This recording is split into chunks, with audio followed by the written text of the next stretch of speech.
با درود و عرض فراوان دوستان عزیزم، امیدوارم حالتون عالی باشه. به جلسه 22 از آموزش جامع و پروژه محور المنتور خوش اومدید. قبل از اینکه بریم به سراغ جلسه جدید دوستان عزیزم، ما تا جلسه قبلی که آخرین جلسه از امکانات پایه که مربوط به فیلترهای CSS تو المنتور میشد بهش پرداختیم و با المنتور الان دیگه آشنا شدیم و گفتیم که ویجت ها چی هستن. المنتور رو معرفی کردیم، بخش استایل و پیشرفته و این موارد آشنا شدیم. اما تو این جلسه دوستان عزیزم قرار هست که با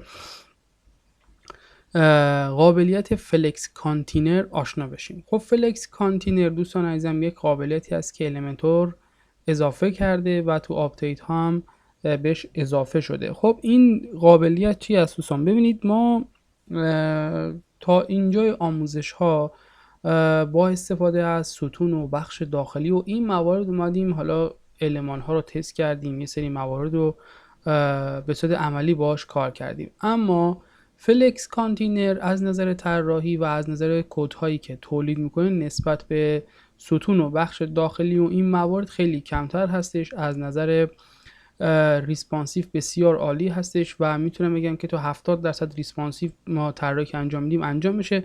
30% میمونه که اونم حالا تو ادامه آموزش ها، ادامه جلساتی که بهش خواهیم پرداخت، ریسپانسیو و کامل انجام میدیم. و مزیت بعدی که میتونیم برای فلکس کانتینر داشته باشیم بسیار بسیار راحت هستش، گزینه‌های بسیار عالی داره، طراحی رو برای ما خیلی آسون میکنه، سریعتر میکنه و میتونیم صفحات رو بسیار زیباتر از اون چیزی که حالا قبلا طراحی میکردیم داشته باشیم. اما نکته‌ای که اینجا قرار هست بگم دوستان، ببینید خیلی از کاربرا هستن المنتور و المنتور پرو که آپدیت کردن قابلیت فلکس کانتینر به طراحی ها یا به اون المنتوری که صفحاتی که با المنتور طراحی کردن اضافه شده و ممکن هست که با کانتینر هم طراحی رو انجام داده باشن و این مشکلی نداره و اون قسمت هایی که حالا با ستون و بخش داخلی طراحی شده باشه هم میشه اونا رو تبدیل به کانتینر کرد و هیچ مشکلی ندارن. اما اگه تا الان با کانتینر طراحی کردید و اگه بخواید برگردید به حالت قبل که بخش داخلی و این موارد استفاده کنید، طراحی های شما از بین میره. پس حتما تو این موضوع یک دقت کافی داشته باشید. اما به صورت کلی ما پیشنهاد میکنیم که اگه طراحیاتون با بخش و این موارد هست حتما و سریعتر با فلکس کانتینر شروع به طراحی کنید و از این جلسه به بعد به صورت کامل با فلکس کانتینر طراحی انجام میدیم و خواهید دید که چقدر آسان‌تر است و چه قابلیت‌هایی داره و چه کارهایی رو میتونیم ما باهاش انجام بدیم. حتی سایتی که شما مشاهده میکنید، یعنی سایت خودمون هم کامل با فلکس کانتینر طراحی شده و دیگه از ستون و بخش داخلی این موارد خبری نیست. خب برای این کار حالا ممکنه که برای شما این فلکس کانتینر فعال نباشه. حالا به چه صورت باید فعالش کنیم؟ دوستان برای این مورد باید وارد پیشخوان وردپرسی خودمون بشیم. خب وقتی که وارد پیشخوان وردپرس شدیم، از منوی المنتور گزینه تنظیمات رو انتخاب میکنیم و منتظر میمونیم که این قسمت که شامل یه سری تب ها هستش اونا رو مشاهده کنیم. خب باید بیایم رو قسمت یا تب ویژگی ها و ویژگی هایی که اینجا هستن رو مشاهده میکنیم. یه سری ویژگی هستن که خود سازنده المنتور داره اونا رو تست میکنه دوستان، به صورت بتا هستش، یعنی نسخه نهایی نیستن، اما ما میتونیم اونا رو تست کنیم و ممکن است که اصلا حالا به خوبی جواب نده. اما یه سری ویژگی هایی که هستن به صورت پایدار، یعنی تست شدن، نسخه نهایی هستن و اگه ما بخوایم ازشون استفاده کنیم هیچ مشکلی ندارن. یکی از اونها کانتینر فلکس باکس هست که اگه غیر فعال بود میتونید اونو فعال کنید و در نتیجه بیاید ذخیره تغییرات رو بذارید که فلکس کانتینر برای شما فعال بشه. خب حالا ببینید دوستان، در حال حاضر من چون تازه فعالش کردم بخش داخلی هست و چیزی از کانتینر ما اینجا نمیبینیم و اگه شما فعالش کردین یک بار اون صفحه‌ای که حالا با المنتور ویرایش کردید رو باید به روزرسانی کنید تا بتونید کانتینر رو مشاهده کنید. خب وقتی که کانتینر رو مشاهده کردید دیگه از بخش داخلی سراغی نخواهد بود دوستان عزیزم. یک گزینه اینجا اضافه شده که بخش طرح‌بندی هستش به نام کانتینر. و اگه روی این قسمت که افزودن هست کلیک کنید هم این طرح‌بندیاش هست که مربوط فلکس کانتینر هست. دیگه خبری از ستون و این موارد نیست و یه سری طرح‌ها اومدن جایگزین شدن که تقریبا میتونه هر طرحی رو پوشش بده و میتونیم ازش استفاده کنیم. خب بعد از اون حالا اگه بخوایم ساختار خودمون رو انتخاب کنیم یا به اصطلاح اگه ساختار خودمون رو انتخاب کردیم، در گذشته ما می‌بینیم اگه روی این قسمت کلیک می‌کردیم میشد ویرایش سکشن یا بخش. حالا اینجا ویرایش کانتینر داریم. اگه روی این قسمت هم کلیک می‌کردیم میشد ویرایش ستون. دیگه ما تو این حالت ویرایش ستون نداریم، مجدد ویرایش کانتینر هست. ببین دوستان ما اینجا الان کانتینر کلا دیگه میشه کانتینر، چیزی به نام بخش و ستون و این موارد دیگه نخواهیم داشت. خب اگه این موارد رو ما داشته باشیم و فعالش کرده باشیم و اگه روی هر کدوم از این قسمت کلیک کنیم، بخش طرح‌بندیش دوستان ببینید کمترین ارتفاعی که ما اینجا الان داریم قبلا میشد هم اندازه صفحه نمایش، کمترین ارتفاعی سری گزینه‌ها داشت. اما دیگه این از این گزینه‌ها دیگه خبری نیست و حذف شده و کامل یک گزینه اینجا اضافه شده که به نام کمترین ارتفاع، که خیلی راحت میتونیم ارتفاعش رو به این شکل ما تنظیم کنیم که به چه صورت باشه. و گزینه‌های بعدی که هست مثل آیتم ها و جهتیابی داره، همترازی محتوا داره، تراز آیتم ها داره و اینجا فاصله داره. و یک گزینه دیگه هم اینجا اضافه شده، گزینه‌های اضافی. دوستان ببینید تگ HTML داره. خب تگ HTML اگه خاطرتون باشه یا اگه کار کرده باشین، حالا بهشون میپردازیم ها، بعدا بهشون میپردازیم که اینا چه خاصیت دارن و اصلا کی باید از اینو استفاده کنیم. خب تو فلکس کانتینر یک گزینه اینجا اضافه شده به نام A که لینک میتونیم بدیم. وقتی که فعالش میکنیم به خود این کانتینر یا کانتینر اصلی میتونیم لینک اعمال کنیم که ما تو بخش‌های داخلی یا بخش اصلی یا سکشن ما چنین چیزی نداشتیم. خب بعد از اون یه سری گزینه‌های دیگه هم هست. مثلا اگه من یک المانی رو اینجا اضافه کنم دوستان ببینید، و اگه بیام بخش پیشرفته یه سری گزینه‌های دیگه اینجا هست به نام تراز عنصر، ترتیب و اندازه. و این موارد رو هم ما تو فلکس کانتینر خواهیم داشت که فقط برای خود عنصر یا اون ویجتی که ما داریم استفاده می‌کنیم خیلی میتونه کاربردی باشه و تو طراحی ازشون استفاده کنیم. خب حالا تا اینجای موارد که با کانتینر رو این موارد آشنا شدیم، بریم سراغ گزینه هایی که مربوط به خود فلکس کانتینر مثل آیتم ها هستش. خب بذارید من این مورد رو حذف کنم و یک ساختاری رو به این شکل طراحی کنم و این از قسمت بالا بهش یک فاصله ای بدم، از بالا 150 پیکسل باشه. خب به این شکل. حالا من روی این قسمت کلیک میکنم که المان ها برای من نمایش داده بشن. خب من یه دکمه رو اینجا اضافه میکنم به این شکل. از اینا من یه تکثیر بگیرم. خب حالا بیام متنشون رو عوض کنم. عنوان اول، عنوان دوم،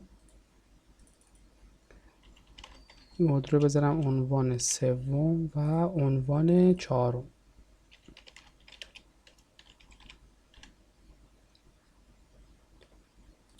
خب به این ترتیب حالا ما اومدیم عنواناش رو عوض کردیم. خب بذارید من عنوان اولش رو کنم عنوان دوم، این مورد رو کنم عنوان اول. خب حالا یه استایل بهشون بدم. بخش استایل من یک فونتی رو بهشون اعمال کنم. فونت اندازه‌شون مثلا حالا 12 به نظرم حالا کوچیک‌تره، بذارم 16 پیکسل. خب یه رنگی هم براشون من در نظر بگیرم، اینم از رنگ. خب حالا یه کپی چسباندن استایل که یکسان باشه، استایلشون چسباندن استایل، چسباندن و چسباندن استایل. خب الان در حال حاضر اینجا ما 4 تا دکمه داریم تو این بخش یا کانتینر اصلی که اینجا هستم. خب حالا بریم تو قسمت ویرایش کانتینر، قسمت طرح بندی و بخش آیتم ها. جهت یابی. دوستان جهت یابی چه کاری برای ما انجام میده؟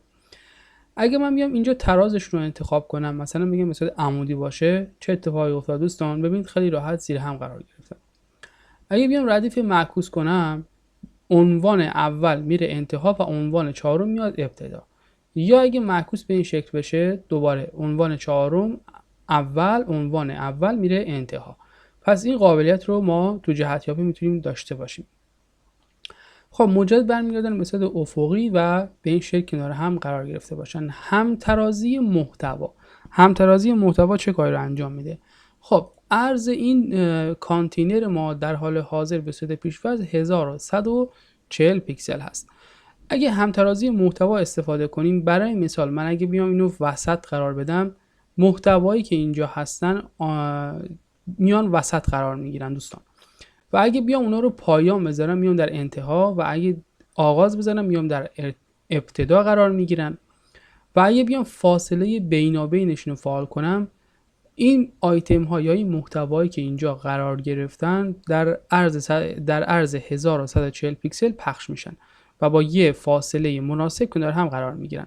خب فاصله اطراف وقتی من فعالش کنم، یعنی انتخابش کنم، این عنوان هایی که اینجا هستن یا این عناصری که اینجا هستن، محتوایی که اینجا هستن، از سمت چپ و راست یه فاصله میگیرن و با یه فاصله مرتب کنار هم قرار میگیرن.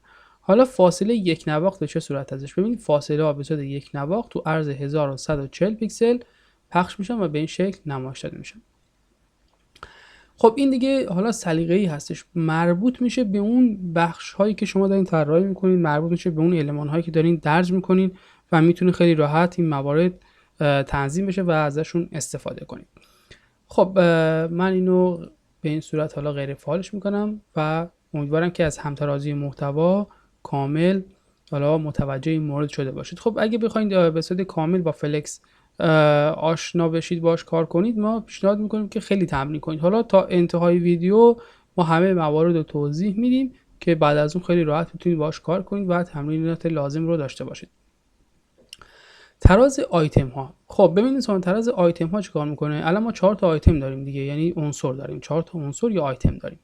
خب آغاز، وسط، پایان، کشیده. خب چرا اعمال نمیشه؟ الان در حال حاضر همشون یک استایل دارن دیگه، پس نباید ما چیزی رو به صورت کلی مشاهده کنیم.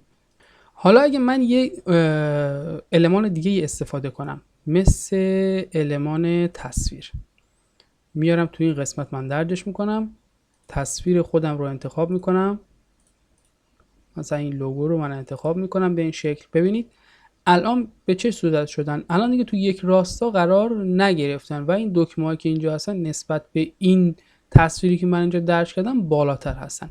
حالا اینجا این قسمت، این تراز آیتم ها به کمک من میاد. خب اینجا کشیده است دیگه. حالا اگه بذارمش پایان، میان پایین قرار میگیرن. اگه بذارمش وسط، همشون تو یه راستا قرار میگیرن. پس اینجا خیلی میتونه به ما کمک کنه که عناصری که هستن تو یک راستا قرار بگیرن دوستان. یا اگه بیام آغاز بذارم مجدد، میبینید به این شکل این مواردی که اینجا هستن، این عناصری که اینجا هستن میان بالا قرار میگیرن و یه پله بالاتر نسبت به این عکسی که من اینجا درج کردم نمایش داده میشه. خب این موردم از تراز آیتم ها و اینو من غیر فعال کنم، اینو حالا میتونم وسط بذارم که تو یه راستا قرار بگیرن. خب فاصله. ببینید دوستان فاصله ستون داریم، فاصله ردیف داریم. اگه من اتصال مقادیر به یکدیگر رو غیر فعال کنم، همشون تقریبا دیگه چسبیدن به هم. حالا میام فاصله ستون رو مثلا من میذارم 20 پیکسل. ببینید ستون ها از هم فاصله گرفت و کامل ما میتونیم این موارد رو هم کنترل کنیم. ما در حالت ستون یا بخش داخلی دیگه این موارد رو نداشتیم، البته داشت اما به این شکل نبود و به یه شکل دیگه ما ازش استفاده میکردیم. خب تا اینجا دوستان ما اومدیم با آیتم ها که جهتیابی و محتوا و تراز آیتم و فاصله بود آشنا شدیم. حالا بریم سراغ تب پیشرفته و با تراز عنصر، ترتیب و اندازه آشنا بشیم. خب تراز عنصر ما شروع میکنیم. گفتیم که هر کدوم از این موارد یک محتوا یا عنصر هستن دیگه. خب خب حالا روی این عنصر اول، یعنی عنوان اول من کلیک کنم، مجدد باید بریم کجا؟ تو قسمت پیشرفته و این تراز عنصر رو برای این عنصر یا این محتوا داشته باشیم. خب آغاز میره در ابتدا قرار میگیره. عنوان دوم میگم که از بخش تراز بیاد کجا قرار بگیره؟ پایان. به این شکل. و مجدد عنوان سوم از بخش پیشرفته تراز عنصر کجا قرار بگیره؟ در آغاز. خب این مواردی که الان شما مشاهده کردید ما هیچ وقت نمیتونیم تو بخش داخلی یا سکشن و این موارد به این آسونی داشته باشیم. میتونیم داشته باشیم، مثلا نه اینکه نداشته باشیم، ما میتونیم، ولی به این آسونی نه. حالا به چه شکل میتونستیم؟ میومدیم مثلا از بخش جایگاه میومدیم میگفتیم مثلا مطلق باشه، بعد از اون ما میومدیم افستش و یا جهت افقی و عمودی و این موارد همه رو داشتیم میتونستیم فعالش کنیم. و دیگه به این آسونی که الان ما انجام دادیم نیست. خب حالا این موارد شما فکر کنید مثلا 3 تا 4 تا عکس می‌خوایم کنار هم قرار بدیم با یک شکل خیلی بهتر. پس خیلی راحت ما میتونیم با استفاده از تراز عنصر این موارد رو توی این کانتینر اصلی داشته باشیم و بخش خودمون رو خیلی زیباتر کنیم. خب بذارید من این عکس رو حالا حذف کنم از اینجا که مربوط به لوگو بود. حالا ما خیلی راحت میتونیم این عناصری که اینجا هستن رو از ابتدا به انتها بیاریم و اونا رو معکوس کنیم. به چه شکل؟ خب عنوان چهارم تب پیشرفته. خب این دیگه مربوط میشه به قسمت ترتیب. خب قسمت ترتیب شما میتونیم بگیم اول پایان بذاره، خب یا میتونیم آغاز بذاره. خب اومد اول قرار گرفت. خب گفتیم اگه پایان باشه میره انتها دیگه این به صورت پیش‌فرض الان هست. خب حالا ما اگه ما الان آغاز بذاریم، خب عنوان سوم رو اگه بخوایم آغاز بذاریم میاد دوباره اول قرار میگیره، این میاد دوم قرار میگیره. خب حالا ما میخوایم از ابتدا به انتها بیاریم دوستان. مثلا من خب اینم مجدد غیر فعالش کنم، از انتها به ابتدا بریم به این شکل است. عنوان چهارم پیشرفته ترتیب رو میذاریم رو حالت سفارشی، میگیم ترتیب چند باشه؟ 1 باشه. خب میگیم این چند باشه؟ عنوان سوم چند باشه؟ میگیم 2 باشه. خب 2. خب الان اعمال میشه 3 4. خب بذارید من اینو رو حالت 2 بذاریم. خب نه بذارید به این شکل دوستان. ببینید من اینو روی حالت کلا صفرش کنم. خب من از عنوان اول شروع میکنم. عنوان اول رو من بذارم 4. خب عنوان دوم رو من بذارم به این شکل ترتیب. عنوان ترتیبش رو بذارم سوم.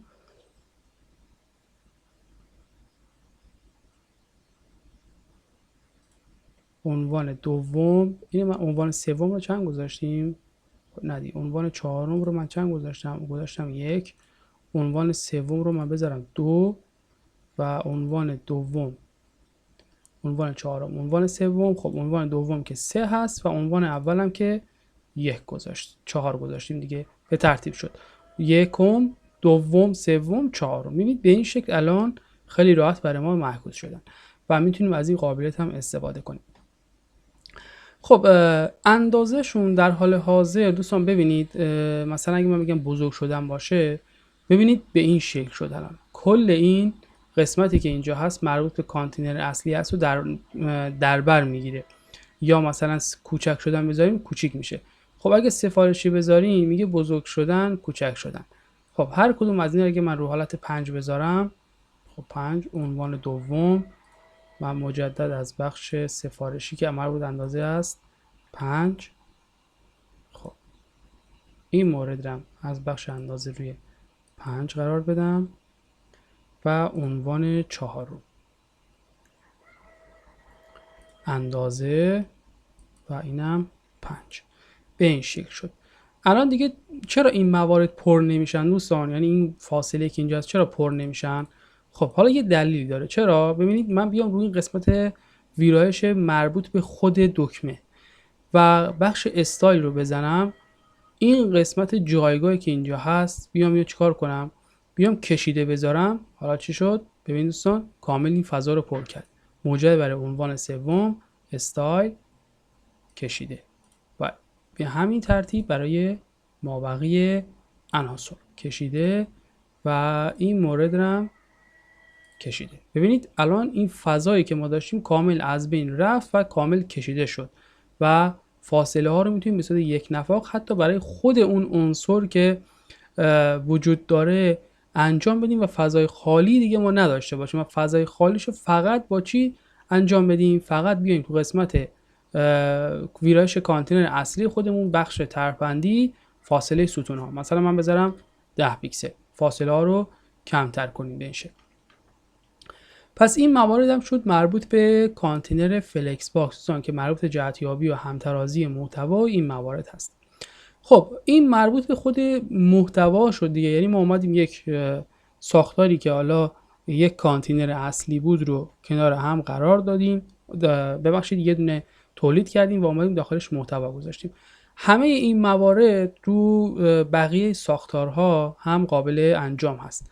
برای مثال یعنی چی؟ ببینید برای مثال این ویرایش کانتینر اصلی من است که داخلش مجدد شامل 4 تا کانتینر است و اگه ما مجدد روی قسمت کلیک کنیم میتونیم یه بار دیگه بهش کانتینر اضافه کنیم و این محدودیتی ما نداریم. ببینید دوستان کانتینر مجدد ما میتونیم کانتینر همینجوری به ترتیب میتونیم کانتینر اضافه کنیم و هیچ محدودیتی ما نداریم.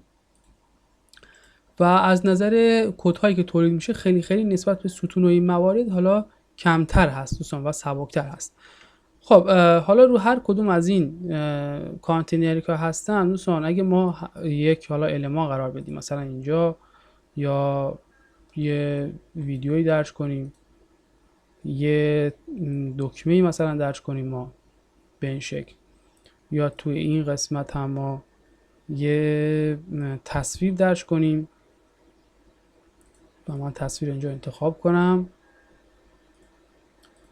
خب این الان همشون مربوط شدن توی این بخش اصلی بخش کانتینر اصلی خودمون که شامل 4 تا کانتینر مثل همون ستون ها هستن. مجدد ما میتونیم اینا رو تنظیم کنیم که کانتینرها به چه شکل باشن. خب جهتیابی محتوا مثلا بگیم به این شکل زیر هم قرار بگیرن، میتونیم بگیم معکوس بشن، میتونیم بگیم به این شکل دوباره از قسمت بالا معکوس بشن. خب من میگم اینا کنار هم قرار بگیرن. همترازی محتواشون میتونم مثلا بگم پایان باشن یا فاصله بینابین داشته باشن. خب فاصله بینابین اینجا الان برای ما اعمال نمیشه. چرا؟ چون تمامی موارد الان تکمیل شدن، ما چیزی نداریم برای اینکه فاصله داشته باشن. تراز آیتم ها دوستان، تراز آیتم ها اینجا خیلی میتونه کاربردی باشه. مثلا من بگم وسط باشن، چه اتفاقی افتاد؟ الان اومدن همشون تو یک راسته قرار گرفتن. این صفحه سیاه هم مربوط به خود ویدیو هستش که اینجا برای ما اعمال شده. اگه این ویدیو کوچیک‌تر بشه همشون تو یک راستایی قرار میگیرن. خب حالا من ویدیو نذارم، من این المان رو حذف کنم به این شکل. خب حذفش کنم و یه المان حالا مثلا نقشه که اینجا من درج کنم، میبینید که به این شکل میشه و همشون تو یک راستا قرار میگیرن. خب حالا این عنصر که اینجا هست من روش کلیک کنم از بخش پیشرفته و تراز عنصر اگه من وسط بذارم هیچ اعمالی نداره، کامل این قسمت رو پر کرده دیگه، پس انجام نمیشه. یا پایان بذارم یا کشیده بذارم هیچ عملی انجام نمیشه. فقط میتونم از بخش اندازه سفارشی بذارم مثلا به این شکل، احتمال داره که انجام بشه. خب باز مجدد انجام نمیشه. چرا؟ چون الان اینجا دیگه ما 4 تا کانتینر تو این قسمت اصلی داریم دیگه، کامل پخش شدن برای ما و قابل انجام نیست. و یه خوبی که داره برای مثال اگه من ویرایش روی این کانتینر بزنم و این ترپندی برای من باز شه، ارتفاعش رو اینجا من میتونم تنظیم کنم و این موارد قابل انجام هست. ببینید به این صورت قابل انجام هست دوستان. و این مواردی که مشاهده کردید در فلکس کانتینر قابل انجام هست و طراحی به شدت آسون میشه و به راحتی میتونیم ما تمامی موارد و اون عناصری که میخوایم رو به صورت دلخواه توی هر کدوم از این کانتینرها بچینیم و ازشون استفاده کنیم. دوستان عزیزم من پیشنهاد میکنم که حتما این موارد رو تمرین کنید، حتما بخش جهتیابی، همترازی محتوا و تراز آیتم ها رو تست کنید، تکرار کنید. حالا هر چیزی که مد نظر خودتون هست بیایید تو این به اصطلاح کانتینرها درج کنید، ازشون استفاده کنید و خیلی راحت فلکس باکس رو میتونید یاد بگیرید و تو طراحی ازشون استفاده کنید که خیلی راحت هستش. امیدوارم که این ویدیو مورد پسند شما قرار گرفته باشه. هر سوالی در خصوص فلکس کانتینر داشتید میتونید در بخش کامنت ها با من در ارتباط باشید. تا جلسه بعدی شما رو به خدای مهربان میسپارم. خدا نگهدار.